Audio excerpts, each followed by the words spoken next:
আমার শাশুড়ি মা যে বাড়িতে থাকেন আজকে যাচ্ছি সেই বাড়িতে। এখন প্রায় রাত 9টা বাজে, কিন্তু আমি রেডি হয়ে নিয়েছি আর আমার ছেলেও রেডি হয়ে নিয়েছে, আর ক্যামেরাতে রয়েছে কিন্তু আমার বর। তো আমরা দুজনে জুতো পরে নিচ্ছি, মা ছেলে জুতো পরে রাস্তায় গিয়ে দাঁড়াবো, আর বর হচ্ছে সমস্ত কিছু বন্ধ টন্ধ করে বেরোবে, কারণ বাবার ঢুকতে আরেকটু সময় লাগবে, প্রায় 10-15 মিনিট দেরি হবে বাবা বললো, কিন্তু আমাদের দেরি হচ্ছে, আমাদের আর সহ্য হচ্ছে না, বেরোতেই হবে 9টার মধ্যে। তো সেই জন্য ফটাফট করে রেডি হচ্ছে। আর বাইরে বেরিয়ে মনে পড়েছে যে পাপানের তো ওই মাথায় দেওয়ার যে ইয়েটা কি বলে ওটাকে, ও আচ্ছা কানপট্টি, মানে ওটা নিতে আমি আবার ভেতরে যাচ্ছি। তো ওটা নিয়ে আবার তাড়াতাড়ি করে বেরিয়ে পড়বার। ওই দিকে দেখো সোফায় কত জামা কাপড় রয়েছে, মানে সন্ধ্যাবেলা নামানো হয়েছে ছাদ থেকে, তো আমি আর সময় পাইনি। পাপানকে খাওয়ানো দাওয়ানো, ওকে একটু পড়ানো, এইসব কিছু ছিল। তো ভাবলাম থাক, ওগুলো পরে রাতে এসে ভাজ করবো বা পরের দিন করবো, সোফার মধ্যে থাক, এখন গাদা দেওয়া অসুবিধা কিছু নেই, বাঙালিদের তো এই একটা ভালো অভ্যেস আছেই। তো যাই হোক, চলো নতুন আরও একটা ব্লগে তোমাদের সবাইকে অনেক অনেক স্বাগত। আর আমি লীনা শুরু করলাম একটা ছোট্ট সুন্দর ব্লগ, যে ব্লগটা আজকে তোমাদের অনেক বেশি ভালো লাগবে। আর এই যে কথা বলতে বলতে কিন্তু চলে এসেছি আমার পুরনো বাড়িতে। অ্যাকচুয়ালি এই বাড়িতেই কিন্তু আমি প্রথম বউ হয়ে এসেছিলাম। এই বাড়িতে আমি অনেক বছর ছিলাম, সংসার করেছি, তারপর আরেকটা নতুন বাড়ি করেছি, এখন সেই বাড়িতে আমরা থাকি। আর এই বাড়িতে মা থাকে, দিদিভাই থাকে। তো যাই হোক, এইখানে এসেছি দিদিভাইকে নেওয়ার জন্য। তো দিদিভাই এখন আমাদের সঙ্গে যাবে মেলাতে। আর এই বছর প্রথম আর কি দিদিভাই যাচ্ছে, ও এই কদিন ওর যাওয়া হয়নি মেলাতে, আসলে ঠান্ডায় বেরোয় না, আর সেজন্য যাওয়া হয়নি। তো আজকে বললাম চলো একসঙ্গে যাই, তো সেই জন্যই যাচ্ছি। অ্যাকচুয়ালি এই বাড়িতে যখন আমি থাকতাম তখন তো আমি, দিদিভাই, প্রদীপ তিনজনা মিলেই যেতাম প্রত্যেক বছর। আর কিন্তু এখন যেহেতু ওই বাড়িতে থাকি, মানে ওই বাড়িটা আরেকটু দূরে, এই বাড়িটা আমাদের হচ্ছে মেলার অনেক কাছে, মানে এখান থেকে হেঁটেই যেতাম, এখান থেকে বাইকে যাওয়ার দরকার হয় না, তবুও বাইকটা যেহেতু রয়েছে, আর শুধু শুধু ঠান্ডার মধ্যে হাঁটতে যাবো কেন, তাই না? মানে সেই জন্যই মানে এইটুকু রাস্তা হয়তো 1 মিনিট মতন লাগবে আর কি। যাই হোক, এই যে যাচ্ছি, আর খুব একটা যে রাস্তায় আজকে ভিড় দেখতে পাচ্ছি সেটাও কিন্তু নয়। আর এই যে কথা বলতে বলতে কিন্তু মেলায় পৌঁছে গেছি, প্রদীপ বাইকটা রাখছে। তুমি কি খাচ্ছ দেখাও তো একটু মাম্মামকে, এদিকে একটু দেখাও তো কি খাচ্ছে। হাম করে ললিপপ খাচ্ছে। আমরা চলে এসেছি, তো চলো। আসল কথাটাই তোমাদের বলিনি, আজকে কিন্তু প্রচুর উৎসাহ নিয়ে আর প্রচুর আশা নিয়ে গেছিলাম উৎসব দেখতে। আর প্রদীপের তো প্রচণ্ড পছন্দের একজন গায়ক আসছিলেন, মানে বাংলাদেশের চঞ্চল চৌধুরী, তো সেই জন্য অনেক বেশি ইন্টারেস্টেড ছিল। আগেই বলেছিল যে আমি আর কোনো দিন যাই না যাই, ওই একদিন আমি যাবই কাঞ্চন উৎসব দেখতে। কিন্তু একটা ঘটনা ঘটে গেছে, যেটার জন্য প্রচণ্ডই আপসেট, প্রচণ্ডই খারাপ লাগছিল। তোমরা পুরো ভিডিওটা দেখো, তোমরা অবশ্যই জানতে পারবে। আর এই যে আমরা কথা বলতে বলতে কিন্তু চলে এসেছি যে ভিআইপি গেটের দিকে। তো এবারে ভিআইপি গেট দিয়ে আমরা একদম ভেতরে চলে যাব, স্টেজের সামনে গিয়ে একটু চেয়ার নিয়ে বসে পড়বো। এই যে সব চলে এসেছি, চেয়ারগুলো দেখলাম আজকে বেশ ফাঁকা ফাঁকাই আছে, প্রত্যেকদিন 9টার দিকে আসলে চেয়ার ফাঁকা পাওয়া যায় না সহজে। তারপরে একটু পরে প্রোগ্রাম শুরু হলে মোটামুটি ফাঁকা হয়েই যায়, বসার জায়গা পাওয়া যায় এই ভেতরটায় ঢুকলে। কিন্তু আজকে গিয়ে চেয়ার ফাঁকা পেয়ে গেছি, একদম শুরুতেই বসে পড়ে। আমরা গিয়ে কিন্তু দেখছি যে প্রোগ্রাম শুরু হয়ে গেছে, মানে গান হচ্ছে, আর আমরা আশায় রয়েছি যে এরপরে চঞ্চল চৌধুরী উঠবে। গৃহবন্দী করে কিনা না, বুঝতে পেরেছি জামার প্রতি ভাবিদের সেই লেভেলের ভালোবাসা, যার কারণে গৃহবন্দী করে না। দেখার জন্য আপনার বসে আছেন, ডেকে নিচ্ছি শাওন আপাকে।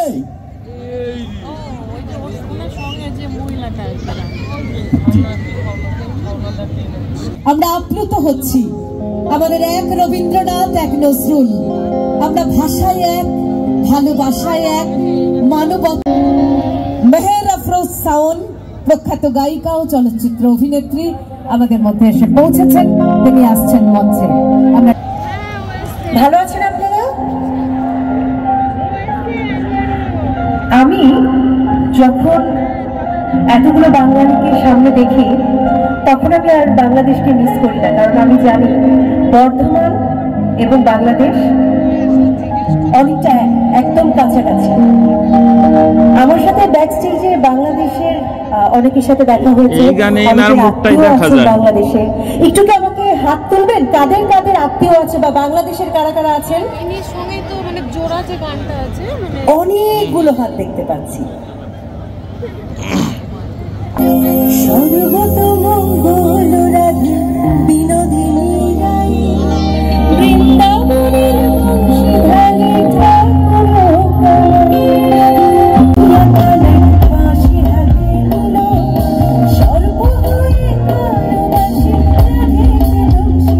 করা ভালো হবে, কারণ চঞ্চল ভাইকে যে আমরা এখানে মিস করছি সেটা আমরা চঞ্চল ভাইকে এই গানের মাধ্যমে সেই বার্তাটাও পৌঁছে দিতে পারবো।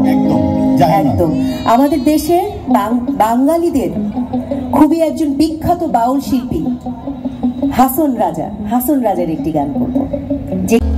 আমি যেন কি বসন্তকালে তোমায় বলতে পারিনি।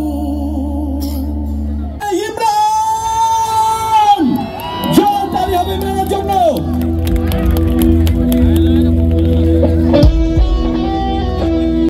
শুধুমাত্র ভালোবাসি, আমরা সবাই বাঙালি, তাই নাকি? আজকে দুই বাংলা এক হয়ে যাব, ইনশাআল্লাহ সুন্দর একটা সময় পার করবো। যে গানটি করছি, গানটি অনেক অনেক ভালোবাসা পেয়েছি আমি আমার। তুমি শুধু এই মনে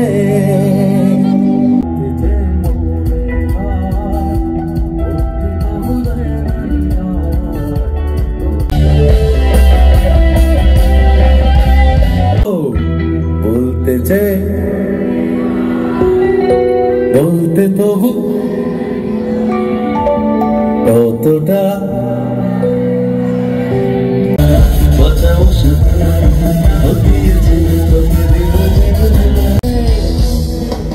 একটা জোরে চিৎকার শুনবো একসাথে। Thank you.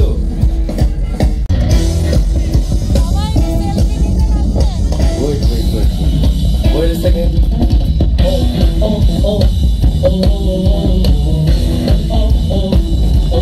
সবাই আছি একসাথে। হৃদয় জুড়ে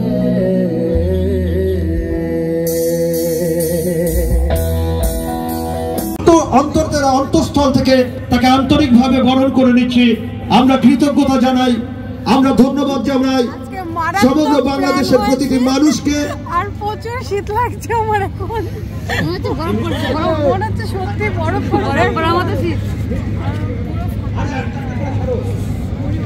অনেক আশা নিয়ে একদম শেষ পর্যন্ত বসে থাকলাম যে যদি আসে। না, আমি ঢোকার সময় অন্য একটা কারণে বলেছিলাম, আমি ঢোকার সময় অন্য একটা কারণে বলেছিলাম চঞ্চল চৌধুরীকে এই মুহূর্তে আমরা বরণ করে নিচ্ছি। সত্যি দেখা হলো না। শুধু বাংলাদেশ থেকে আগত প্রখ্যাত থেকে ভারত বাংলাদেশের আমরা মৈত্রতা কামনা করি।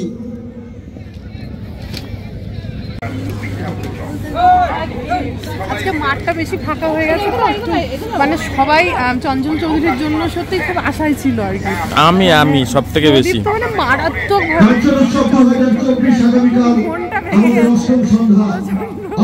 না দেখতে পাবো, কোনোদিন না কোনোদিন দেখে নেবো। মানে মানুষজন না জানতে পেরেছে আসেনি উপস্থিত করবো প্রখ্যাত চলচ্চিত্রের অভিনেতা এবং গায়ক খেসারি লাল। কালকে আসবে খেসারি, কালকে ভিড় হবে। আন্তরিক প্রীতি, শুভেচ্ছা এবং ভালোবাসা জানিয়ে কালকেও আসবো। কালচার উৎসব 2024 সপ্তম সন্ধ্যার অনুষ্ঠান এখানেই শেষ করলাম। নমস্কার, শুভরাত্রি। এবার যেটা বলার আর কি, সবাই চঞ্চল চৌধুরীর জন্য অপেক্ষা করছিল তো, যখন জানতে পেরেছে আসেনি মানে মোটামুটি আর কি মাঠ ফাঁকা হতে শুরু করে। সবারই তো খারাপ লেগেছে ব্যাপারটা। আমার বিশাল খারাপ লেগেছে, মানে আমাদেরও ভালো লাগেনি, মানে দেখবো একটা আশায় ছিলাম তো। কিন্তু যারা প্রোগ্রাম করেছে তারা না এই যে ভালো হয়েছে, কিন্তু কি বলতো মানে প্রচারটা হয়েছে তো চঞ্চল চৌধুরী, এবার ওই জন্য মাঠটা বেশি ফাঁকা হয়েছে। ওই জন্য আর কি সবার মানে মনটা একটু খারাপ হয়েছে আর কিছু না। এই দেখো পিসিমণির সাথে চলে আসছে, মানে আমি তো কিনে দেবো না, পিসিমণিকে বলেছে খেলনা কিনবো। আচ্ছা কোনটা নিবি? পছন্দ হলো বন্ধু, কাকে তুই নিলি তো? ওটা তাড়াতাড়ি বলো, দোকান বন্ধ করে দেবে। কোনটা? হ্যাঁ ঠিক আছে, ওটাই নে। ও দাদা, ওটা কত দাম? ঠিক আছে, ওটা দিয়ে দিন, নিয়ে তাড়াতাড়ি চলে যা পিসিমণির সাথে। তুই ওকে নিয়ে যা, আমি পয়সা দিয়ে আসছি। দাঁড়ালে কিন্তু দোকানদার আবার ফেরত নিয়ে নেবে। না একই তো, একই দোকানদার ফেরত নিয়ে নেবে। তাড়াতাড়ি যাও। কি বলো তো, এখানে থাকলে এবার ওইটা রেখে আবার আরেকটা নেবে, আর লোটা এক হাতে নেবে, বলবে আমি আরেকটা নেবো। 100 টাকা। কেন? সবাই মিলে ও দাদা, ও দিদি, বলি ও কাকিমা,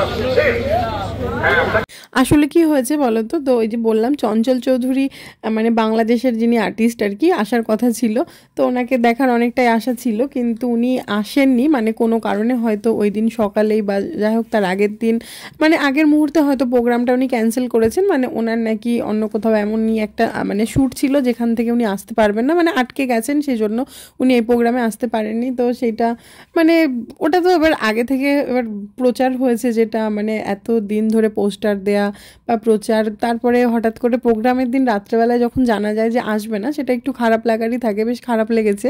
কিন্তু ঠিক আছে চলো, আশায় থাকলাম ভবিষ্যতে কখনো দেখা হবে।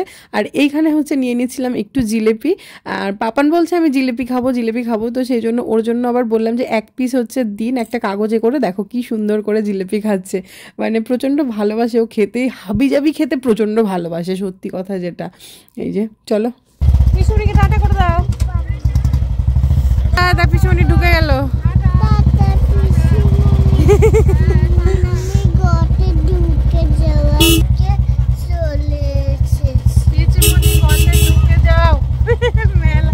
আমি মেলা থেকে চলে এসেছি। আমাদের বাড়িতে তুমি ঘুম থেকে উঠে সকালে রেডি হয়ে শাড়ি পরতে আমাদের বাড়িতে তুমি চলে আসবে। সকালে উঠে রেডি হয়ে চা করে